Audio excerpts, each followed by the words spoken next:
A pulse resonates through the corridors of Trenton Psychiatric Hospital. The high ceilings and unoccupied space breathes life into the deep rhythmic pounding, propelling it through the long white corridors of this grand Gothic building. As the early morning sun begins to dominate the clear skies over New Jersey, its powerful rays are filtered through the old building's dust-stained windows, converting the sun's rays into a fiery glow that slowly fills the building, a welcome change to discolored and poorly maintained white decor that runs throughout the hospital's interior. The white metal-framed single bed squeaks his disapproval as Jason is helped up into a seated position, his legs carefully eased over the side of the bed. Kenyon Simmons, the senior orderly for the East Wing, looks huge against the slightly built Jason as he slowly pulls Jason's undressed body to his feet. Jason stands unaided for a moment, his brown thinning hair matted and messy. His pale, tight gray skin clings to every bone. "What happened to you, Jay?" says Simmons quietly, as he observes Jason's painfully thin and unnourished frame. Jason doesn't respond. He never responds. He just stares into the space through his bright blue eyes. Simmons can't help but study the large scar that bridges Jason's left eye, running vertically down from just above Jason's eyebrow to his cheek.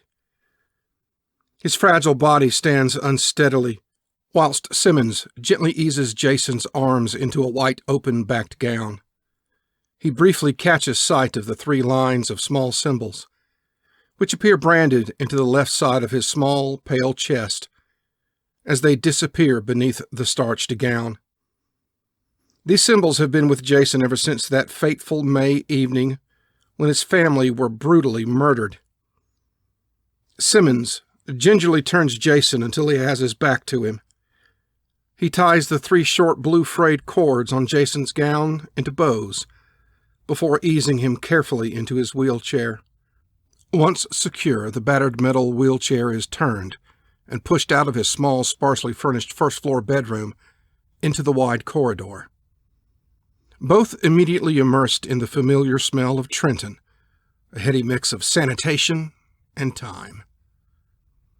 The wheelchair is turned to the left and then heads towards the elevator. Simmons presses the button on the worn metal panel, and the door opens to the sound of a tired bell. Simmons steps backward into the dimly lit elevator, then reverses Jason in. He presses the button with the barely readable G on it, and the doors close. A moment later, the doors open on the ground floor, and they exit. As they enter the east corridor, the pulsing is louder. It is as if the building were alive, and they were entering its beating heart. The east corridor is broad and long, and fully glazed on the east side, which is to their left. The windows are covered with wire, meshed shutters, which casts a lattice shadow along the full length of the corridor. As they make their way along the corridor, they approach a woman to their left, her face pressed against one of the wire shutters, her hair long and unkempt. She's wearing a long white gown. Her feet are bare. She seems mesmerized by a small speck on the window, reaching through the mesh and touching it gently with her fingers, as if prompting it to life. They pass through her shadow that the morning sun casts across the full width of the corridor.